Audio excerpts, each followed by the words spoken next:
They said family always shows up. But what if yours didn't? My parents missed my engagement because they were too busy taking my sister to Paris. They promised they'd be there for the wedding. They weren't. I texted, "Enjoy the trip." A year later, the story of that empty chair went viral, and suddenly the people who once ignored my voice couldn't stop calling. I'm Madeline Ross, and this is how peace became my revenge. If you haven't subscribed to the channel yet, don't forget to hit subscribe, smash like button, and tell us in the comments where you're tuning in from. The sun had barely settled behind the skyline when I stood in the middle of our apartment in Portland, Oregon, staring at the soft gold light spilling through the windows. The room smelled faintly of tulips and champagne. Ryan had arranged both to make the evening feel special. A playlist hummed quietly from the speaker, something acoustic and hopeful. Everything looked perfect, except for the space where my parents should have been. My phone buzzed on the counter. The screen flashed Mom. For a second, I considered letting it ring, pretending I hadn't seen it, but habit won. I wiped my hands on a dish towel and answered. "Hey, Mom," I said, trying to sound light. Her voice came fast, rehearsed, as if she had said it aloud before dialing. "Sweetheart, I'm so sorry. Your dad and I can't make it to the engagement party this weekend. Emily's got that art camp in Seattle. You know how important this one is. We promised we'd take her. You understand, right?" For a heartbeat, I couldn't find my voice. I could almost hear the background noise of her kitchen, the familiar hum of the refrigerator, the life I'd once belonged to but somehow didn't fit in anymore. "Yeah," I finally said. "I understand." "Oh, honey, we'll celebrate properly when things calm down," she added almost cheerfully. I forced a breath out soft enough that it wouldn't sound like disappointment. "Don't worry about it. Have a good trip." When I hung up, the silence felt heavier than before. The lights flickered gently, catching on the rim of a wine glass. I stared at the tulips, white with a tint of pink at the edges, and thought about how my mom used to say they looked too cold for a celebration. Ryan came out of the kitchen, sleeves rolled up, holding a tray of appetizers. He took one look at me and frowned. "That was your mom." "Yeah," I said, sitting down at the counter. "They're not coming." He set the tray down, leaning on the counter. "Let me guess, Emily." I nodded, trying to smile. "She has art camp. Apparently the drive to Seattle is more important than their daughter's engagement." He exhaled through his nose, quiet frustration rippling under his breath. "You don't have to pretend that's fine." "I'm not pretending," I said, twisting the stem of a tulip between my fingers. I just don't know what else to do with it." He crossed the space and kissed my forehead. "You still have me. And everyone who's showing up because they want to, not because they have to." I looked up at him. "Yeah," I whispered. "I know." When the day of the engagement finally arrived, the park by the Willamette River was glowing with late afternoon light. The air was warm, the kind that carried laughter easily. Friends milled around with drinks. A small band played near the gazebo, and somewhere behind the noise, the river kept flowing. Steady, disinterested, I tried to enjoy it. I really did. I posed for photos, accepted hugs, thanked people for being there. But my eyes kept drifting toward the front row, where two folding chairs sat side by side, empty except for the name cards that read Lauren and David Ross. Every time I looked, they seemed to take up more space. Grandma Eleanor noticed. She was sitting in the first row, dressed in her pale blue cardigan, her silver hair pinned neatly. When I caught her gaze, she gave me a small, knowing smile, the kind that said she understood everything without me having to explain. "You're glowing, sweetheart," she told me when I bent down to hug her. "Thanks, Grandma," I said, forcing a smile. "You're the only one who always says that." She squeezed my hand. "Because I mean it." As the ceremony started, Ryan took my hand and whispered, "Just look at me. Forget the rest." So I did. For the next half hour, I focused on the sound of his voice, the music, the way the sunlight hit the river. But when people clapped when someone shouted, "Congratulations!" I couldn't help glancing again at those two empty chairs. Later, as guests began to leave, I found myself standing by the water, watching the current pull slow streaks of gold downstream. The laughter faded behind me. Ryan slipped an arm around my waist. "You okay?" he asked quietly. "Yeah," I said, though my throat burned. He studied me for a long moment, then said, "You don't need them to be happy, you know." I looked at him. "I don't need to be happy," I said softly. "I just wanted them to come." The breeze carried the smell of grass and champagne. Somewhere across the river, a train horn sounded, long, distant final. I closed my eyes and let the noise fade. That night, after everyone was gone, I sat at the kitchen table, still wearing the dress from the party. The tulips had begun to droop, their petals curling at the edges. My phone sat face up beside a half-empty glass of wine. No missed calls. I typed a short message. "Good night, Mom. Tell Emily I said hi." I hit send. The screen stayed dim. No dots, no reply. I leaned back, the silence pressing against my chest like weight. For the first time, it didn't feel like anger. It felt like recognition, like something in me finally accepting what had always been true. Some promises don't need to be broken to prove they were never real. Some are just spoken out of habit, waiting for someone like me to stop believing in them. I turned off the lights, letting the apartment fall into darkness. The tulips glowed faintly under the streetlight outside, and for a long time I sat there listening to nothing, thinking that maybe silence had been our family's only common language all along. I used to think love was something you earned by doing everything right. As a kid in Columbus, Ohio, I was the kind of daughter who followed rules, finished homework early, said please and thank you. Our house on Maple Drive looked like any other. White shutters, trimmed hedges, a mailbox, with our last name painted in blue. From the outside, it was the picture of a steady, happy family. It was quieter. Too quiet. I can still see that small upstairs room where Emily and I shared a desk. She was 10, I was 12. She drew constantly. Flowers, horses, castles floating in the clouds. I worked through math worksheets beside her, erasing mistakes so often the page tore. The smell of her colored pencils filled the air. One evening, Mom came in carrying a basket of laundry. She stopped behind Emily, her face softening. "That's beautiful, sweetheart. You have real talent." She bent to kiss the top of Emily's head. Emily grinned, holding up her drawing. "Do you think my teacher will like it?" "She'll love it," Mom said. "We'll frame it for the art fair." Then she turned to me briefly. "Are you done with homework?" "Almost," I murmured. But she was already out of the room, humming down the hallway. I remember staring at the empty doorway, pencil in hand, realizing she hadn't even glanced at my paper. I'd gotten an A on my last test. She never asked about it. That was the year Emily's grades began to slip. One afternoon, she came home crying because she'd failed a spelling quiz. Mom gathered her into her arms, shushing her softly, promising, "We'll make sure this never happens again." Dad joined in, kneeling beside them. "You're still our little star," he said, stroking her hair. I stood in the doorway, holding my backpack invisible. That night, they all sat together at the kitchen table, practicing words with flashcards. I ate dinner alone, scraping the plate quietly so they wouldn't hear. From then on, everything revolved around Emily. Every dinner conversation, every weekend plan, every praise. When she started dance classes, they rearranged schedules to drive her. When I asked if I could join the debate club, Mom said, "Let's wait until things settle down with your sister." Things never settled down. Dad used to tell me, "You know your sister needs encouragement. You're strong. She's not." He said it as if strength were a flaw I'd chosen. I learned early that silence kept the peace. I cleared the table, washed dishes, did laundry, little ways to stay useful. If I couldn't be seen, at least I could be needed. One night stands out more than any other. It was the spring before I graduated high school. I came home late from the library. The living room smelled like paint and coffee. Emily's art projects covered every surface. Poster boards, glitter empty brushes. Mom and Dad were asleep on the couch, surrounded by her work. The TV played softly in the background. My report card was folded in my hand, straight A's again.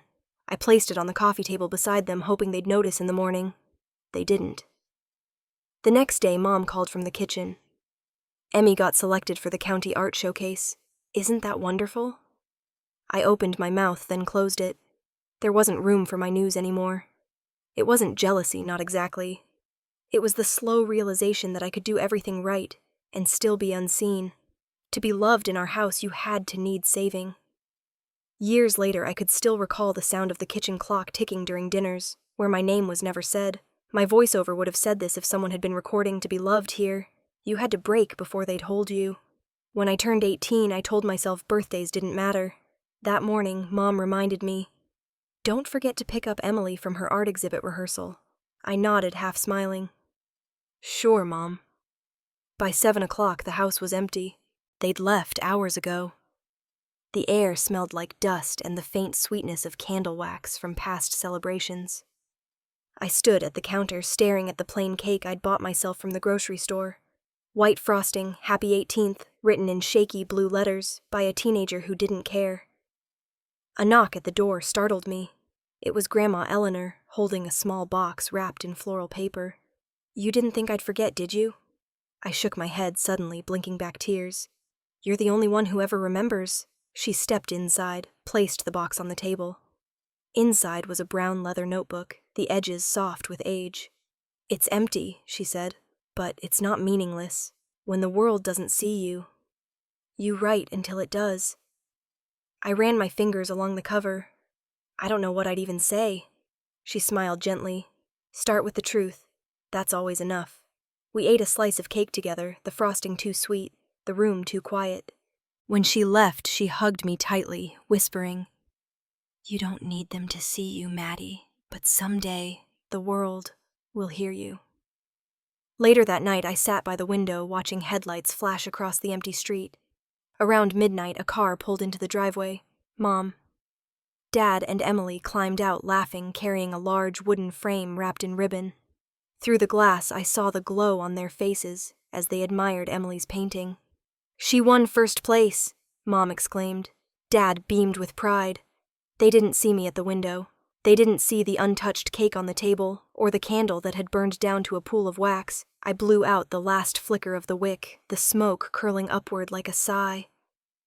From that night on, I stopped waiting for applause that would never come. I celebrated quietly, small victories only I knew about. When people asked why I never threw parties, I said I preferred peace. The truth was simpler. I learned how to celebrate alone. That was the beginning of something I wouldn't name until years later. The art of disappearing gracefully. By late summer, the air in Portland carried that heavy mix of warmth and rain that always reminded me of home.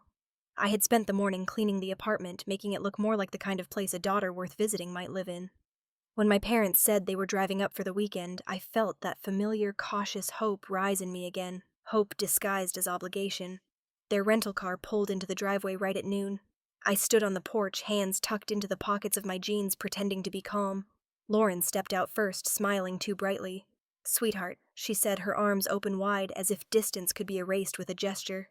My dad, David, followed behind her, lugging a small overnight bag and a gift wrapped in floral paper.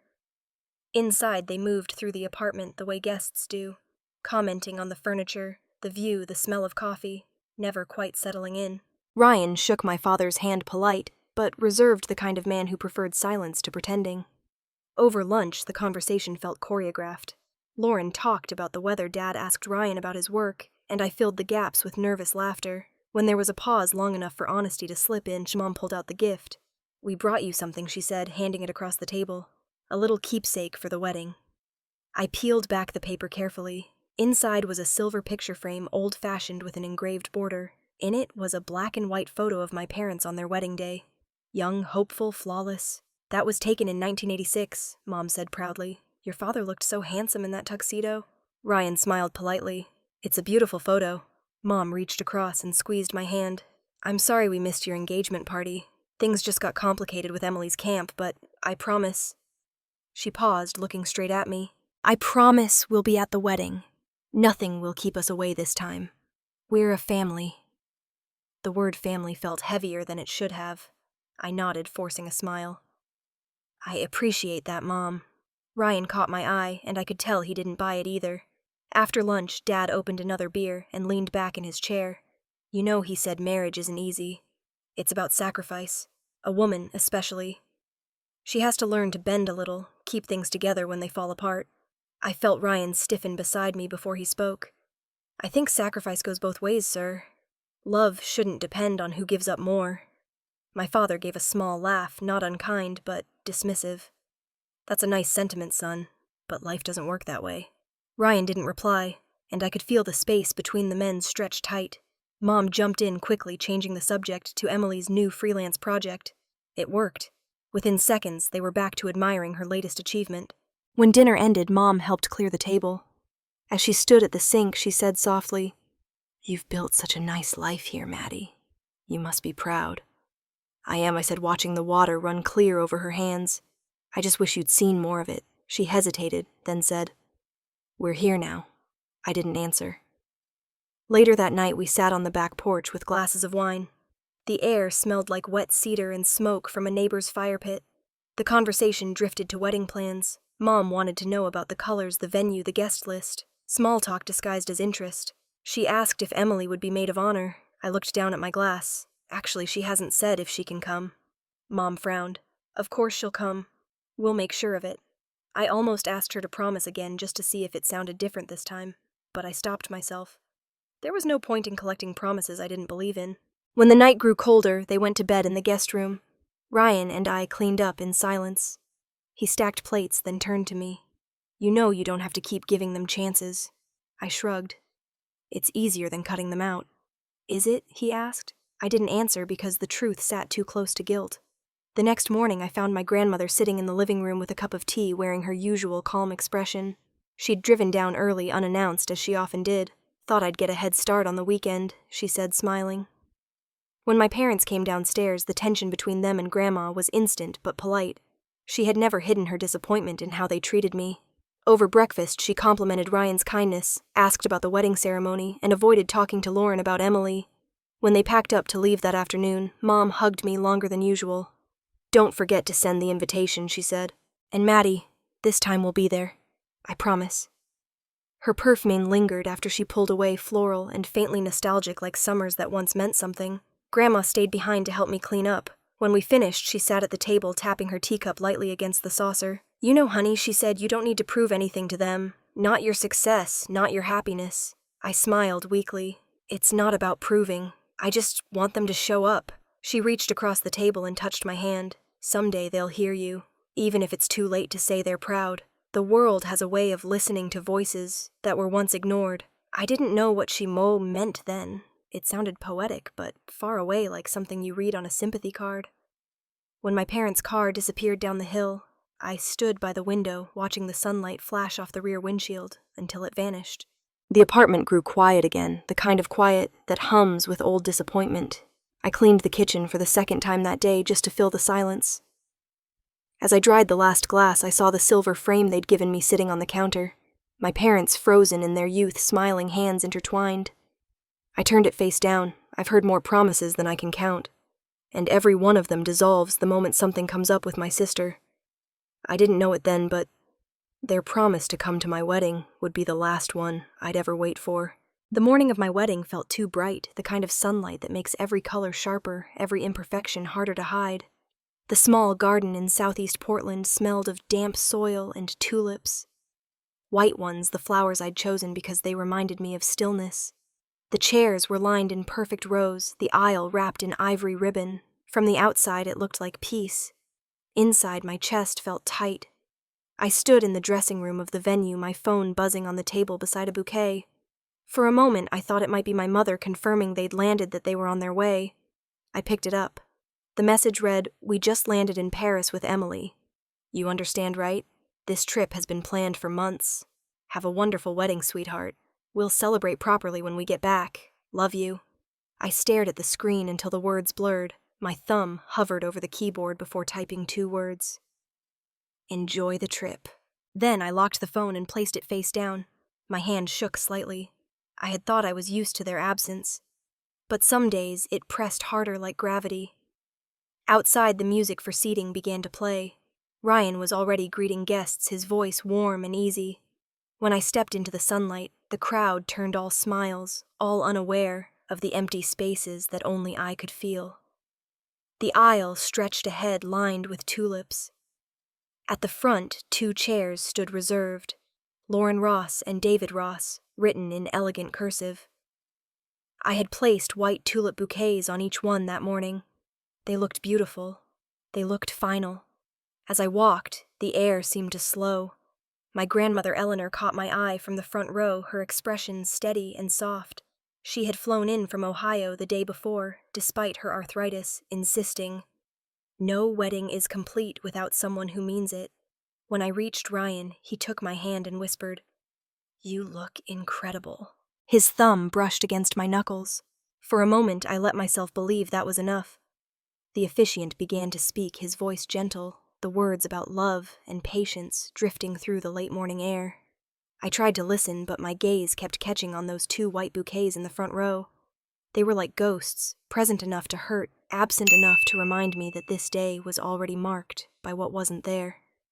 When it was time for vows, Ryan went first. His voice was clear, steady, his words simple and sincere. "You make the quiet parts of life feel like home," he said. People laughed softly, some wiped their eyes. When it was my turn, my voice trembled on the first sentence. I paused, took a breath, and forced a smile. "I used to think love meant being chosen." I began, "But I've learned that sometimes love is what you build when no one else shows up." There was a ripple of silence. The wind picked up slightly, brushing the tulips beside the aisle. I continued softer now. "You showed up, Ryan. That's everything." When I finished, applause rose from the crowd. Ryan squeezed my hand, his eyes bright. But behind the clapping, I could still hear the absence, the soundless echo of 2 people who were supposed to be there. After the ceremony, guests gathered near the garden fence for pictures. The photographer arranged people in neat lines, bridesmaids, family friends, co-workers. When it was time for the family photo, the photographer hesitated. "Should I leave those chairs empty or—" "Leave them," I said. "They're part of the story." He nodded and clicked the shutter. Later I would see the photo, me in the center. Ryan smiling beside me and 2 empty chairs framed by sunlight. It looked beautiful. It also looked like the truth. When the guests moved toward the reception tent, Eleanor stayed behind. She walked slowly, her cane sinking lightly into the grass. I helped her to one of the chairs in the shade. "You made it," I said, adjusting her shawl. She smiled, the corners of her eyes soft. "Of course I did. I wasn't going to miss my granddaughter's wedding for the world." I laughed quietly, the sound catching in my throat. I wish everyone felt that way. Her gaze followed mine to the 2 chairs in the front row. "Some people don't know how to show up," she said. "You can't teach them that. You can only decide not to let their absence ruin what's still here." I sat beside her. "You think I did okay?" She reached out, brushing a curl from my shoulder. "You did beautifully. You didn't let sadness steal the light from the day. That's harder than it looks." I looked toward Ryan, surrounded by friends laughing easily. "He's the light," I said. "No." She whispered, squeezing my hand. "You are." For the rest of the afternoon, I played the part. I danced, cut the cake, thanked guests. I smiled so much my cheeks hurt. Everyone said it was a perfect day. Maybe for them it was. When the last guest left and the garden lights dimmed, Ryan and I sat together under the archway. Our shoes off the hem of my dress streaked with grass. He leaned his head against mine. "You okay?" "Yeah," I said softly. "It was beautiful." He tilted his face toward me. "You're lying." I laughed under my breath. "A little. Want to talk about it?" I shook my head. "Not tonight. Tonight, I just want to remember what was good." He nodded. "Then we'll remember together." We sat there for a long time, the night air cool on our skin, the sound of crickets filling the silence our families had left behind. Later, when we got home, I slipped out of my dress and hung it neatly in the closet. My phone sat on the nightstand, still no new messages. I opened the wedding photos folder on my laptop, scrolling through image after image of smiling faces until I found the one. The shot of me standing under the sun, staring at the 2 white chairs. The light hit just right, soft and golden. I zoomed in until the flowers filled the frame. My reflection faintly appeared on the screen, blurred and overlapping the tulips. I didn't cry. I didn't even sigh. I just sat there, staring, the hum of the computer, the only sound in the room. I didn't know then that this image, the bride and the empty chairs, would follow me for years. It would become a symbol I never meant to create, a quiet snapshot of everything I had ever learned about love and what it costs to keep waiting for someone to show up. Winter settled over Portland like a soft weight. The streets glistened under a thin layer of rain, and the days blurred together, quiet and gray. After the wedding, life fell back into its usual rhythm, or what was left of it. I went back to work at the analytics firm, staring at numbers that never seemed to end. Listening to coworkers talk about families that sounded like fairy tales. Every night when I came home, the apartment felt colder, even when the heater was on. Ryan noticed before I said anything. He always did. One night in December, he found me sitting at the kitchen table, long after midnight laptop, open eyes unfocused. The only light in the room came from the screen. "You haven't slept in 3 nights," he said gently, leaning against the counter. "I'm fine." I lied, not looking up, just catching up on work. He walked over and closed the laptop slowly. "You're not catching up. You're hiding." I met his eyes for the first time that night. "From what? From the noise that's gone quiet," he said simply. "You used to write when you couldn't sleep. Why don't you start again?" I looked toward the small bookshelf where the leather notebook from Grandma sat. The edges were frayed, the pages still mostly blank. I hadn't written in it since before the wedding. "I don't even know what to say," I whispered. "Then just talk," he said. "Say it out loud. You might need to hear yourself." After he went to bed, I stayed by the window watching the rain slide down the glass. The city outside hummed faintly, cars passing, someone laughing on the street, the sound of a distant train, but inside, everything felt still. I picked up my phone, opened the voice recorder, and pressed record. For a few seconds, I didn't speak. Then quietly, almost like I was afraid someone would overhear, I began. Sometimes I said the silence of other people is the loudest thing in the room. It fills every corner until you start mistaking it for peace. The rain tapped against the window pane. I spoke for maybe 5 minutes, just thoughts drifting out. How birthdays feel when no one calls, how I'd learned to smile so people wouldn't ask questions. How being forgotten hurts less when you expect it. When I stopped the recording, light still blinked red. I stared at it for a while before pressing stop. The next morning I listened back. My voice sounded different, lower, calmer. Not the version of me people heard in meetings or small talk. There was something raw in it, something unpolished. Halfway through the playback, my throat tightened. I didn't cry because I was sad. I cried because for the first time I sounded real. That weekend I recorded again, and again. I talked about the wedding, about how 2 chairs could ruin a day meant for joy. I talked about my mother's voice always soft and distant, and how I used to think if I spoke gently enough she'd hear me better. I didn't plan for any of it to be shared. It was just noise in an empty apartment, something to fill the space. One night I was recording a piece about the art of pretending, how people like me learn to exist quietly, when Ryan peeked in from the doorway. "You're talking to yourself again," he teased, smiling. "Not to myself," I said. "To the air." He walked closer, listening for a second. "It doesn't sound like nonsense. It sounds honest." I shrugged. "I don't know what I'm doing." He looked at the phone on the table, the recording app still running. "Maybe you should find out." By the end of January, I had more than 20 voice notes saved. I gave the collection a folder name, The Empty Seat Project. It wasn't meant to be poetic. It was just the only phrase that fit. In February, one of my coworkers who knew a little about audio editing mentioned an online community for independent podcasters. "People love authentic stories," she said. "If you ever want to share something, that's the place." I thought about it for days before uploading a short sample, a 3-minute clip titled The Quiet After. I didn't tell anyone. I just posted it on a small creative forum, and went to bed. A week later, I woke to an unfamiliar email in my inbox. The subject line read, "Your voice deserves to be heard." The sender was a man named Tommy Rivera, a podcast producer from Los Angeles. The message was short, direct. "Hi, Maddie. I stumbled across your recording online. If you're open to it, I'd love to help you clean up the audio and share it properly. Your tone carries something rare, clarity and restraint. Most people shout into microphones. You whisper, and it's louder than all of them. Best, Tommy." I reread it 3 times, unsure if it was real. I showed it to Ryan that night. He smiled. "See, someone heard you." I wasn't trying to be heard. I said, "Maybe that's why it worked," he replied. "You should try." I hesitated for days. I wasn't a storyteller. I wasn't even sure I had the right to speak about things I hadn't fixed. But something about Tommy's email lingered, his words about whispering being louder. One evening I sat by the window again, the rain steady outside my phone, warm in my hands.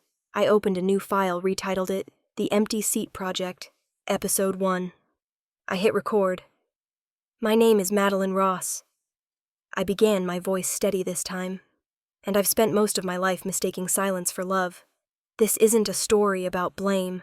It's about learning to exist in the spaces people leave behind." When I finished, I sent the file to Tommy with a short note. "Do whatever you think works. Then I put the phone down, turned off the lamp, and sat in the dark.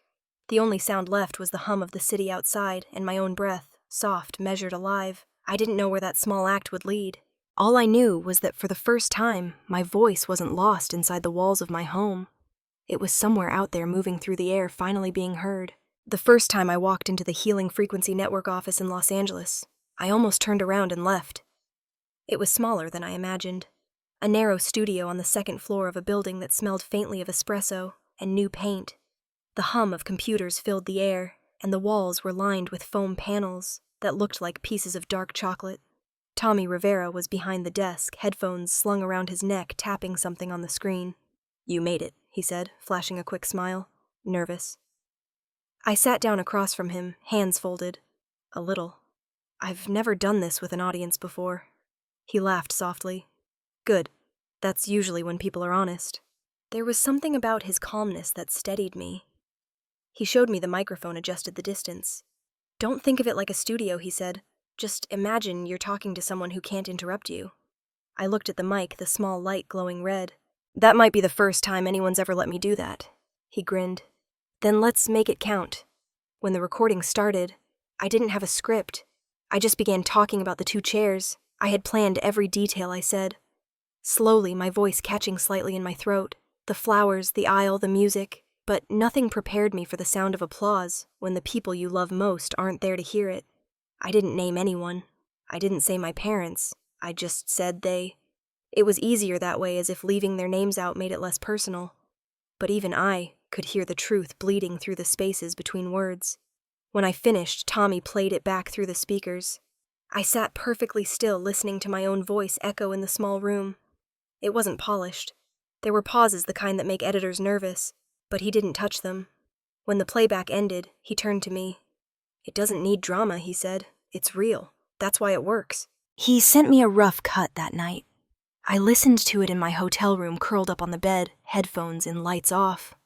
My voice sounded steady, almost detached, but underneath it was something raw, something alive.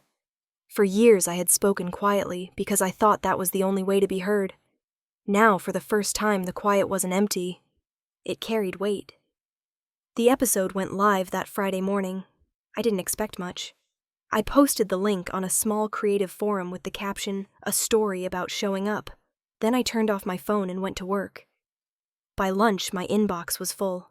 There were messages from strangers all saying the same thing in different words. I had an empty seat at my wedding, too. My dad missed my graduation. "Thank you for saying what I couldn't." The numbers on the screen kept climbing. Downloads, shares, comments. Tommy called around 5 sap. "You're trending," he said, laughing. "I told you this would happen." I didn't know whether to be excited or terrified. "It's just one episode," I said. "Sure," he replied, but one that hit home for a lot of people. That night, Ryan came home to find me sitting on the couch with my laptop open, scrolling through comments. He leaned over my shoulder, reading. "Her voice feels like therapy," he read aloud. "I didn't know I needed this until now." He looked at me, smiling. "They're not wrong." I smiled back but didn't answer. There was a knot in my chest that I couldn't untangle. Every kind word reminded me of what started it all, the absence that made people listen. Over the weekend, the podcast crossed 100,000 plays. Tommy texted, "You're officially part of the conversation." But I wasn't sure I wanted to be. By Monday morning, blogs had started picking it up. One headline read, "The Empty Seat Project, How One Woman's Story of Family Silence Captured the Internet." Another simply said, "The Voice That Spoke for the Forgotten." It was flattering, surreal even. But then the messages started changing tone. People wanted details. Who were the empty chairs for? Was it your parents? Are they still alive? Some even guessed digging through my social media for clues. I tried to ignore it. I told myself the story didn't belong to me anymore, that it had become something bigger. But when I saw my wedding photo appear in an online article, everything inside me froze. The headline read, "Meet the Real Empty Seat Bride." It was the picture from that day. Me, standing under the archway, sunlight cutting across my face, and behind me, those 2 empty chairs adorned with tulips. The article didn't need to say much. The photo said it all. My hands trembled as I scrolled. The caption under the image read, "Her family didn't attend her wedding. Now her story inspires millions." I didn't sleep that night. I kept thinking about my parents back in Ohio, how they'd see it, how the phone would start ringing, how the story that once belonged to silence was now echoing in places it was never meant to reach. By the next morning it did. My mom called twice, then stopped. I didn't answer. Later, Grandma Eleanor left a voicemail, her voice soft. They saw the article, she said. Your mother's trying to understand it. Give her time. But time had already run out. For once, the world had seen me, and I didn't know how to step back into invisibility. The story spread faster than I could keep up. #the empty seat. Bride trended for 2 days straight. People tagged me in photos of their own empty chairs at graduations, funerals, birthdays. It became a movement, strangers leaving flowers for the ones who never showed up. Tommy called again, his tone half proud, half cautious. This is getting big, Maddie. Are you okay with that? I'm not sure, I said honestly. It's strange. I wanted people to listen. I just didn't think it would be this loud. He paused, then said quietly, That's the thing about truth. It doesn't whisper forever. Across the country in that quiet 2-story house in Columbus, my parents' phone must have rung just as much as mine. I could picture it, Mom answering politely at first, trying to laugh it off, then falling silent when she realized what people were asking. I imagined her scrolling through the same photo I'd seen, her eyes tracing the light on my face, the flowers, the chairs. I didn't know if she cried. I didn't even know if she felt guilt, but I wondered. When she looked at that image, did she finally understand what it felt like to be the one left waiting? When the world saw me that week, all I could think was this. I never wanted fame. I just wanted presence. And maybe somewhere in that glare of headlines and hashtags, my parents saw what I had seen all along. How empty a chair can look when love forgets to sit down. It started on a hot morning in late June. My mother was sitting in a small cafe on High Street in Columbus, Ohio, when someone she barely knew leaned across the table and asked Lauren, Is that you? Are you the mother from the empty seat? She blinked, confused, and asked, What do you mean? The woman pulled out her phone, scrolled for a moment, and turned the screen around. There it was, my face mid-smile frozen beneath a headline that read, The Empty Seat Bride, the story that made millions listen. The coffee cup slipped from my mother's hand, hitting the saucer with a sharp crack. Brown liquid spread across the table. She muttered something about having to go and rushed out before the woman could say another word. By the time she got home, the article had already made its way to half the neighborhood.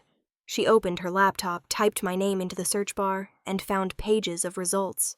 Clips, interviews, commentary. The wedding photo stared back at her from every corner of the screen. When my father David came in from the garden, she was still staring at the monitor, pale. Lauren, what's wrong? She turned the laptop toward him. She's everywhere. He squinted at the screen, then frowned. Oh God. My coworker sent me this morning. Said, Isn't that your daughter? The silence between them lasted a full minute. Then he exhaled and said, We need to get ahead of this. They wrote to me that night. The email was long. Every sentence carefully polite but edged with panic. Maddie, we love you, but this has gone too far. Families shouldn't be exposed like this. Please, take it down before people get the wrong idea. I read it the next morning in my office, a converted bedroom I'd turned into a workspace. The glow of my computer screen made their words look colder. I read the message twice, then a third time before replying, Mom. Dad. I didn't expose anyone. I told my story. I never said your names. The truth doesn't belong to the people who hide from it. I hit send and sat there listening to the faint hum of the air conditioner, wondering if that was the moment everything between us truly broke. By the end of the week, the internet had turned my story into a debate. Half the comments were kind, people thanking me for giving language to their own silence. The other half were angry, accusing me of exploiting pain for fame. One thread titled, The Empty Seat Movement, filled with photos of empty chairs captioned, For Those Who Were Never Seen. Another thread said I was attention-seeking and dramatic. People speculated about who they were, parents, siblings, ex-lovers. Some guessed correctly. Most didn't. It didn't matter. Everyone had an opinion. Ryan tried to stay calm, but I could see the tension building in him. Every time my phone buzzed, his jaw tightened. One evening, after I'd spent hours scrolling through comments, he finally said, You should take a break. Let it breathe. I shook my head. If I stop now, it'll look like I'm admitting they're right. He sighed. Sometimes silence isn't surrender, Maddie. It's survival. I looked at him tired. Silence is what got me here in the first place. That night, as I lay awake, listening to the city's faint hum, I realized the real storm wasn't online. It was inside me, a collision between the need to speak and the fear of being misunderstood. A few days later, I got another email, but this one wasn't from my parents. It was from a law firm in Ohio. The subject line, notice of legal claim, defamation and invasion of privacy. The words blurred together. I read the first paragraph over and over until I could finally understand what they meant. My parents had decided to sue me. Ryan found me sitting at the kitchen counter staring at the printed copy of the letter. "Is this real?" he asked. "Yeah," I said quietly. "It's real." He rubbed the back of his neck. "They're suing their own daughter." I gave a small, humorless laugh. "Apparently," he reached for the letter, scanning it quickly. "They claim you damaged their reputation. That's absurd. You didn't even name them." I looked down. Absurd doesn't mean it won't hurt. We called a lawyer the next day. Claire Anderson, an old friend from college who'd gone into media law in San Francisco. She picked up on the second ring. "Maddie Ross," she said. "I've been expecting this call." "You've heard?" I asked. "Half the internet has heard," she said dryly. "Send me the documents." When we met over video, she wore a dark blazer and glasses. Her tone clipped, but kind. After reviewing the claim, she leaned back in her chair. "They don't have a case. You never identified them by name, and everything you said was true. But don't assume that means they'll drop it. They're hurt, and people in pain want control. So what do I do?" "Stand by your work," she said. "You haven't done anything wrong, but you're in for a rough few months. They'll make noise. You'll have to decide how loud you want to be in return."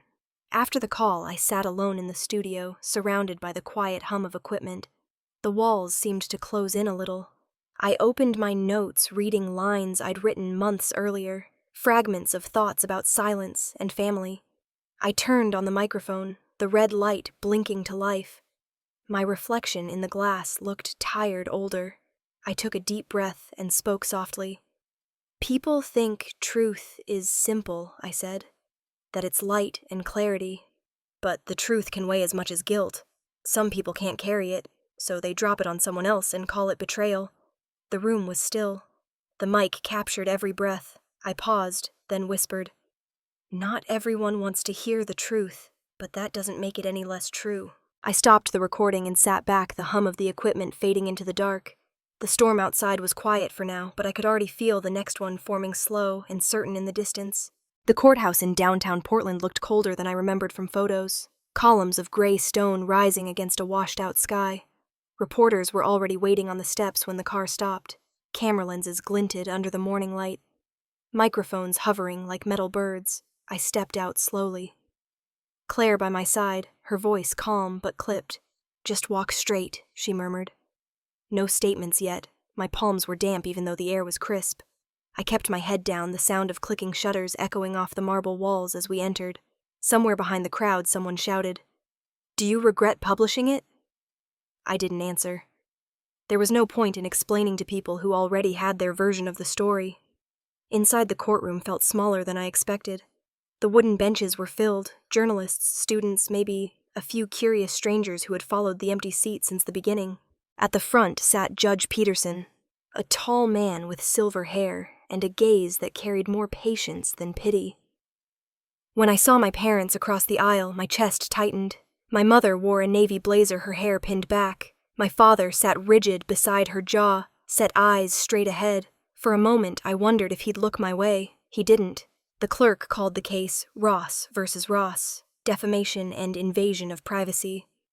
Hearing my own last name split in half like that made something twist inside me. The opposing counsel, a man in his 50s with a practiced smile, stood first. "Your Honor. He began this case is about the destruction of reputation caused by a reckless piece of media disguised as art. The defendant's podcast may not name my clients directly, but it paints a vivid, identifiable picture that has humiliated them within their community. Their friends, colleagues, and church members all recognize the story. This is not creative expression, it's exploitation." He spoke smoothly, rehearsed each word meant to sting. I could feel my mother's eyes on me for the first time that morning. Wet, sharp, searching for something I couldn't give. When it was Claire's turn, she rose slowly, hands steady. Your Honor, this is not a story about defamation. It's a story about truth. The podcast in question contains no names, no accusations, and no false claims. It is by every legal and ethical standard a personal narrative, a reflection of one woman's experience of absence and silence. The plaintiff's embarrassment does not equate to injury. Judge Peterson nodded slightly, jotting something down. The day stretched long, filled with testimonies that blurred together. Neighbors, acquaintances, even someone from my parents' church, all saying how the podcast had caused whispers. None of them mentioned what the story had caused for others, understanding community healing. When it was Tommy's turn, he looked calm but resolute. He sat in the witness chair, his dark hair tied back, hands folded. I produced the show, he said clearly. Maddie never spoke with bitterness. She shared her reality in a way that helped thousands of listeners process their own pain. That's not exploitation. That's connection. The opposing lawyer leaned forward. Mr. Rivera, would you say the story's success benefited you professionally? Tommy smiled faintly. Success is a strange word. I'd say it benefited people who finally felt seen. The courtroom murmured, and Judge Peterson lifted a hand for quiet. Next, an independent journalist testified, a woman who had written about the movement's impact. The Empty Seat Project has been cited in therapy groups and universities as an example of how digital storytelling can reduce isolation, she said. It gave language to emotions people didn't know how to name. I sat silently through it all. Hands clasped, pulse steady, but fast. When my mother took the stand, I looked down. I didn't trust myself to meet her eyes. She spoke softly, voice trembling. I'm not here for money, she said. I just want my daughter to stop making us look like villains. We did our best. We love her. But she's making people think we don't. Her voice cracked. I just want her to stop, the lawyer prompted her gently. How did the podcast affect your family? Mrs. Ross. My mother hesitated, then said, People talk. They ask questions. They pity us. It's humiliating, not painful, not sad, humiliating, and that was it. That one word explained everything I'd spent years trying to understand. It wasn't my hurt that mattered to her, it was her shame. The distance between those two feelings was a canyon we'd never cross. When it was my turn to testify, I stood smoothing my skirt with shaking hands. Claire's voice steadied me as she asked her first question. Maddie, why did you create the Empty Seat Project? I looked straight ahead, because I was tired of pretending silence didn't hurt, because I wanted people to know they weren't alone when their families made them invisible. It wasn't about blame. It was about surviving it. And did you name your parents, or provide identifying information? No, I said quietly. I told my story without needing villains. The courtroom stayed silent. The judge's pen stopped moving. When the testimonies ended, both sides gave closing arguments. My parents' lawyer insisted that intent didn't matter, that perception was enough to damage. Claire countered that truth, even when uncomfortable is still protected speech. By afternoon, the air inside felt heavy with waiting. The judge took a brief recess, then returned with his decision. His voice was measured, almost gentle. This court finds no evidence of defamation or unlawful invasion of privacy. The defendant exercised her constitutional right to free expression. Case dismissed. For a second, no one moved. Then a rustle of whispers filled the room. Flashbulbs went off. Claire turned to me, her eyes soft. You did it, she said quietly. My mother sat motionless, her hand gripping my father's arm. He whispered something to her, but she didn't respond. I almost wished she would yell. Anything would have been easier than that silence. Outside the courthouse steps were packed with reporters. Someone shouted, Maddie, how does it feel to win? Claire stepped between us. No questions today, but I couldn't stop myself from glancing toward the top of the stairs, where sunlight spilled through the trees. For the first time in years, I didn't feel like I was shrinking to fit someone else's comfort. Claire placed a hand on my shoulder. You didn't win because of the law, she said softly.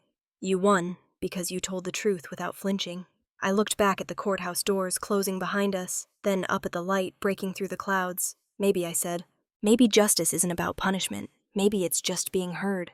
and for the first time that felt like enough. Snow was falling softly outside the window when the email arrived.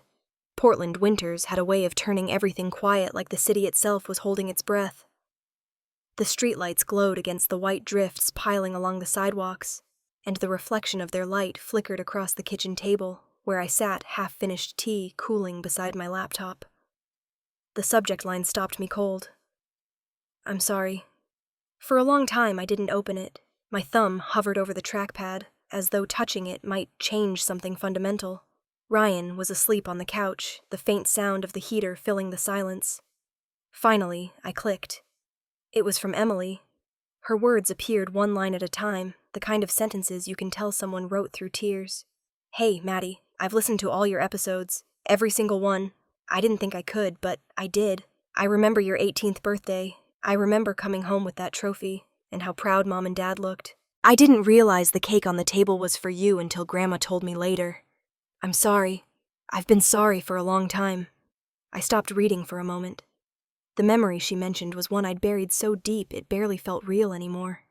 I'd told myself I'd forgiven her long ago, but seeing her acknowledge it, seeing her remember, unraveled something I didn't know was still knotted. The letter continued. You were always the quiet one, the helper, the person who held the family together while I took up all the space. I don't think I ever said thank you, or sorry. I don't know if I even deserve a response, but I just needed to say it out loud, well on screen. You didn't deserve to be the forgotten one. You deserved applause too. The cursor blinked at the bottom of the page like a heartbeat.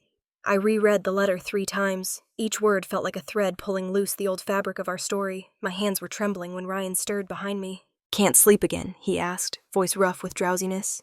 Something came up, I said quietly. He walked over, rubbing his eyes, and looked at the screen. Emily.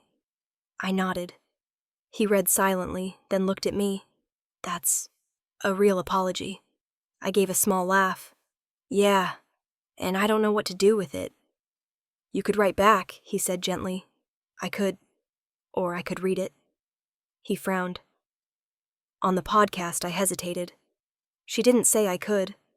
And even if she did, I don't want people to think I'm using this for attention. It's not about that. He sat beside me, pulling his knees up on the chair. It's about closure, maybe. Or connection. You've given everyone else a voice in your show. Why not hers? I looked back at the glowing screen, the snow still falling outside. Because once I say it out loud, it becomes part of the story, forever. And I'm not sure I'm ready to share this part yet. He reached for my hand. You'll know when you are. That night, after he went back to bed, I stayed awake, staring at the letter. I realized forgiveness doesn't erase the past. It just softens its edges. You stop needing to rewrite it. You just let it exist, quiet and imperfect, and somehow that's enough. The next morning, I opened a new document. Across the top, I typed the words Episode 27, a letter from the other seat. I didn't plan to read the whole message, only the part that mattered most. When the microphone's red light blinked to life, I took a deep breath. There are moments I began when someone who once hurt you finally looks back. Sometimes it's not to fix the past, but to recognize it existed. This is one of those moments. Then I read a few lines from Emily's letter. Without her name, without context, just her voice folded into mine.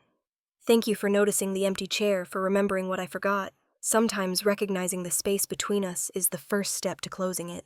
I ended the recording there. No explanations, no conclusions.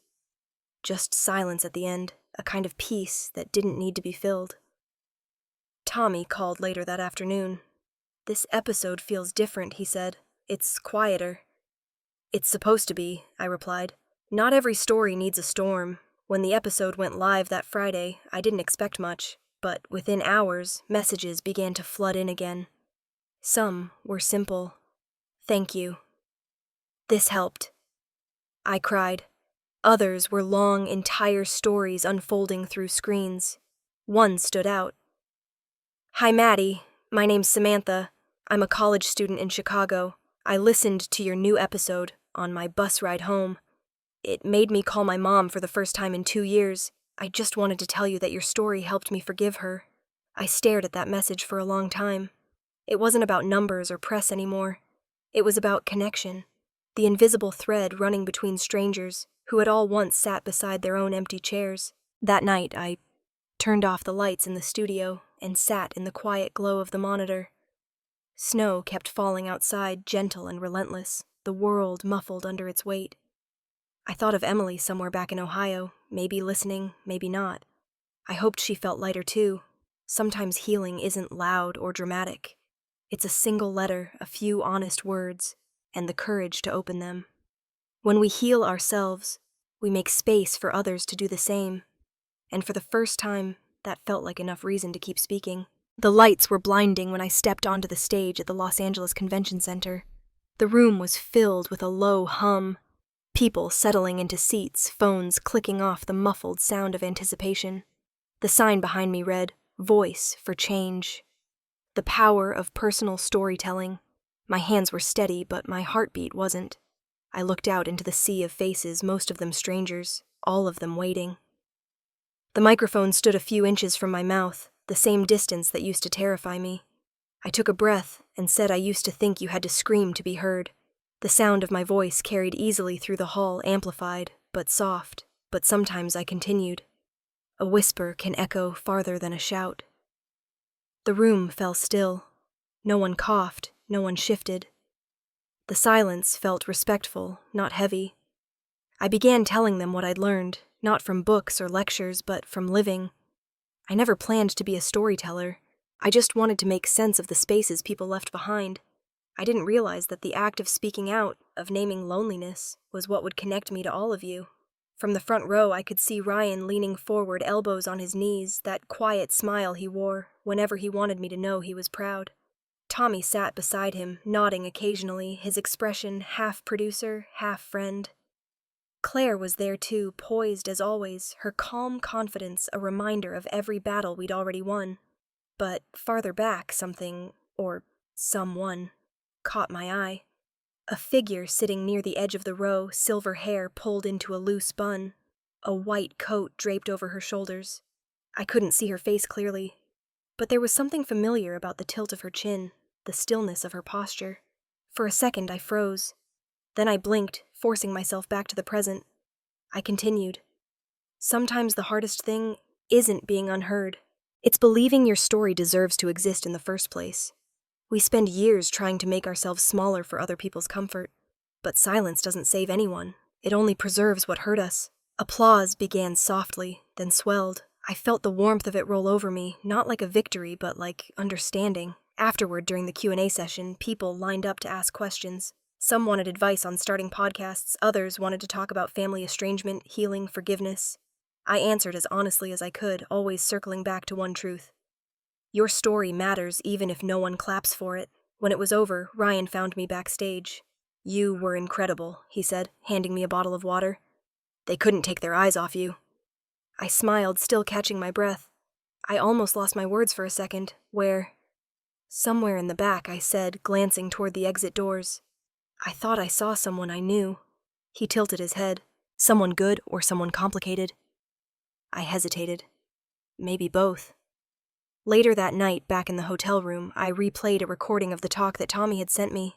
I let it run in the background while I removed my makeup, the sound of my own voice echoing from my phone speaker. Then something made me stop. At the 37-minute mark, the camera panned across the audience, and there she was, my mother. She was sitting near the aisle, half in shadow. Her face turned slightly downward. In her hands was a small bouquet of white tulips, pressed close to her chest. She didn't clap. When the others didn't move when the lights changed. She just sat there still and quiet, like she was listening to something deeper than words. I sank onto the edge of the bedphone in my lap. My throat tightened, but I didn't cry. For a long moment, I simply watched her frozen on the screen. The woman who once missed every milestone sitting quietly at the edge of my triumph. Maybe she hadn't come to be forgiven. Maybe she just wanted to see if the daughter she once overlooked had truly found her voice. I whispered into the dark. You did show up after all. And somehow that small realization didn't hurt. It just settled. The next morning, the article came out in the Los Angeles Herald from the empty seat. Bride to the voice of millions. My photo filled the top half of the page. Me on stage, microphone in hand, light catching the side of my face. The caption read, Madeline Ross reminds the world that healing doesn't always sound like anger, it often sounds like truth. The podcast passed 10 million downloads that same week. Messages poured in again. Teachers using it in classrooms, therapists referencing it in sessions, people saying things like, "Your story helped me forgive someone I thought I never could. I wrote in my journal that night." The storm has passed, but its echo remains. Maybe echoes are how we remember that our words mattered. That evening, Ryan and I stood on the balcony of our hotel looking over Los Angeles. The city shimmered under 1,000 lights, the air carrying that faint coastal chill that always made me nostalgic. He slipped an arm around my shoulders. "Do you think she'll reach out?" I leaned against him, watching a plane blink across the sky. "I don't know," I said honestly, "but I'm not waiting for it anymore." He nodded, pressing a kiss to my temple. "You don't have to. She came, Maddie. That's something." "Yeah," I whispered, looking out at the horizon, where the lights met the night. Even if it came late, it still counts. Below us, the city buzzed alive and bright, a million voices overlapping, none louder than the other. For the first time, I didn't need mine to rise above them. It had already found its place. Sometimes presence doesn't mean being early. Sometimes it just means showing up before it's too late to be seen. Spring came late to Ohio that year. The air was still sharp with cold, the kind that made every breath look visible. When the plane touched down in Columbus, the world outside the window was gray and quiet. I hadn't been home in nearly 2 years. The last time I was here, it was in a courtroom. Now it was for a funeral. Grandma Eleanor's house looked smaller than I remembered. The tulip beds she used to tend every morning had just begun to bloom, thin, white petals trembling in the wind. Someone had placed a black ribbon on the front gate. I stood for a long moment before walking in. Inside, the scent of tulips lingered. People spoke in hushed tones, exchanging polite nods. The living room had been rearranged. The coffee table moved aside to make space for framed photos and candles. A soft hymn played from a speaker in the corner. My eyes found one picture almost immediately, Grandma sitting on her porch swing, sunlight on her face, a mug of tea in her hand. I remembered that day. She had said even storms look beautiful when you've lived long enough to outlast them. I didn't see my mother right away. When I finally did, she was at the dining table arranging flowers, her movements slow but deliberate. Her hair had more gray now, pulled into a loose bun. She looked up, saw me, and paused. We didn't hug. We didn't need to. "Hi, Mom," I said softly. "Hi, sweetheart," she replied. Her voice was hoarse, like she hadn't slept much. "Thank you for coming. I wouldn't have missed it." She nodded, going back to the flowers. For a moment, the only sound was the soft rustle of petals. Then she said, "She would have liked that you brought tulips." "I didn't," I said quietly. "They were already here." Her hands stilled. She looked up again, eyes wet, but calm. Then maybe she did. Later, when most of the guests had left, I wandered through the house. The wooden floors creaked the same way they always had. In the corner of Grandma's bedroom, the old cedar chest sat half open. Inside were scarves, recipe cards, and at the very bottom, the leather notebook she'd given me on my 18th birthday. The one that started everything. It looked older now, the spine cracked, the corners soft. When I opened it, I found a folded slip of paper tucked inside the back cover. Grandma's handwriting curved across it in her careful script. "For the one who keeps showing up." I traced the words with my finger. The ink had faded, but the message felt new. When I returned to the kitchen, Mom was sitting at the table, her hands around a cup of cold tea. She looked up weary, but peaceful. "I listened to all of them," she said. "I knew what she meant. All the episodes." She nodded. "Even the early ones. I didn't understand at first, but I do now." I didn't ask what she understood. There was no point in reopening wounds that had already stopped bleeding. "You don't have to say anything," I told her. She gave a small smile. "I know, but I wanted you to hear it from me anyway." We sat in silence after that, not uncomfortable, just still, the kind of quiet Grandma would have liked, the kind that meant things had been said even without words. As the afternoon light began to fade, I stood to leave. Mom followed me to the door. She carried something in her hand, a small bouquet of white tulips tied with twine. "Take these," she said, holding them out to me. I hesitated. "They're yours." She shook her head. "You were always the one bringing flowers. It's my turn now." I took them gently. The stems were cool against my palm. For a second, neither of us moved. Then she said, "She loved you, you know." "I know." I whispered. I think she loved both of us in her own way. Mom nodded, eyes glistening. Be careful driving back. I smiled faintly. I will. Outside, the sky was pale, streaked with fading light. I placed the bouquet on the passenger seat before starting the car. As I drove down the old familiar road, the radio played a soft instrumental piece. Something delicate, almost like a lullaby. I glanced in the rearview mirror and saw the house grow smaller, its windows glowing warm against the dusk. For the first time in a long while, I didn't feel the ache of leaving. Grandma's note lay open on the seat beside me, the words echoing softly in my mind. For the one who keeps showing up, not every apology needs to be spoken. Not every wound needs an answer. Sometimes presence alone is enough. A shared silence, a bouquet handed over a letter written years too late, but still received. As I turned onto the main road, the sky began to darken. The tulips shifted slightly with the motion of the car, their petals brushing against each other, whispering in the quiet. And somewhere between the hum of the tires and the sound of the wind, I realized the truth. Grandma had always known showing up isn't about timing. It's about courage, the kind that keeps choosing love even when words fall short. The studio lights were softer than usual, golden instead of harsh, the kind that made everything look warm and real. It was spring again in Los Angeles, almost exactly a year since the court case, since Grandma's funeral, since I'd learned what peace actually felt like. The audience filled every seat.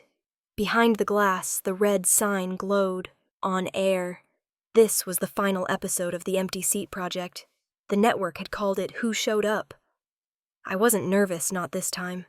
The kind of fear that once lived in my throat had long ago quieted into something else. Acceptance, maybe even grace. I sat in front of the microphone, my old leather notebook resting beside me, the same one Grandma had given me at 18. Next to it was a vase of white tulips. Tommy stood near the soundboard giving me a thumbs up. Ryan and Claire were somewhere off camera watching from the wings. And then I saw them. Emily sitting in the front row, hands folded in her lap, her eyes bright and steady. In the back, near the last row, my mother, she didn't wave or call out. She just smiled, small and real, the kind of smile that meant, I'm here. When the applause faded, I leaned toward the microphone. I used to believe that revenge was the closest thing to justice. I said, my voice carrying softly through the room, that if the people who hurt you finally saw your pain, balance would return. I paused, breathing in slowly. But I've learned something else. Justice isn't revenge. It's peace. And peace doesn't need permission. The audience was still. Even the air felt suspended. I continued. When I started this podcast, I didn't think anyone would listen. I thought I was speaking into a void. But somewhere out there, people began to hear themselves in my silence. From one story came 1,000 more. And that's when I realized, sometimes, our pain is the bridge that connects us. I looked out into the crowd, meeting faces that weren't just listeners anymore, but witnesses. This journey started with 2 empty chairs at my wedding. It became a reminder that even when no one shows up, you can still choose to stand. You can still build something beautiful from what was missing. My throat tightened, but I smiled through it. If you've followed this story, you know it wasn't about anger. It was about finding my voice. And through it, my peace. It was about forgiving without forgetting. Loving without waiting, and learning that absence doesn't define your worth. The lights dimmed slightly, focusing on me, the microphone, the tulips. The room felt infinite and intimate all at once. I've been asked a lot lately if I've forgiven my parents. I think forgiveness isn't something you hand out like a gift. It's something you live. It's in every quiet decision, not to hate, not to hold on. And maybe the truest kind of healing isn't loud or dramatic. It's the day you wake up and realize you no longer need to prove anything. Someone in the crowd sniffled softly. I glanced at the back row again. My mother's hands were clasped together, still resting in her lap. For the first time, I didn't feel the weight of everything between us. I just felt still. I turned back to the microphone. This episode is for anyone who has ever waited for someone to show up and finally realized they could go on without them. It's for anyone who sat beside an empty chair and decided to fill the silence with their own voice. The applause began gently like rain against glass. I waited until it faded, then flipped open Grandma's notebook. Inside, my handwriting had changed over the years, less hesitant, more sure. On the first blank page, I wrote, who showed up, I did. When I looked up, the cameras were still rolling. A year ago, I said softly, I thought this project would end with a courtroom or a confession. Instead, it ends with a room full of people who chose to listen. My gaze drifted to the front row. Emily's eyes were wet but bright. She mouthed, "Proud of you." In the back, my mother nodded once. Her hand reached across the aisle and found Emily's. That single movement said more than any speech could. I closed the notebook, the sound of the cover clicking shut, echoing faintly through the mic. This is the last episode of the Empty Seat Project, but it's not the end of the story, because every time you choose to show up, at a table, in a conversation, in your own life, you continue it. You keep the seat filled. The audience rose applause swelling around me. Tommy signaled from the booth that we were off air, but I didn't move yet. I let the sound wash over me, warm and grounding. When the applause quieted, I stood. The camera panned slowly across the stage, stopping on an empty chair placed beside the microphone. On it lay a single bouquet of white tulips. I smiled. Stepping closer. If someone once didn't show up when you needed them, I said, my voice gentle but steady, remember, you were still enough. You've always been enough. I paused, feeling the words settle. Peace doesn't ask for permission. It just arrives when you stop waiting for applause. The light above the stage dimmed to a soft glow. I glanced toward the chair one last time, the tulips bathed in gold. If this story has made you feel seen, I said quietly, keep listening, to yourself, to others, to the voices learning how to show up, because sometimes presence begins with the courage to speak. The cameras lingered on the empty chair as the music swelled. Then, for the first time in my life, I didn't need to say anything more. The silence that followed wasn't heavy, it was full, it was mine.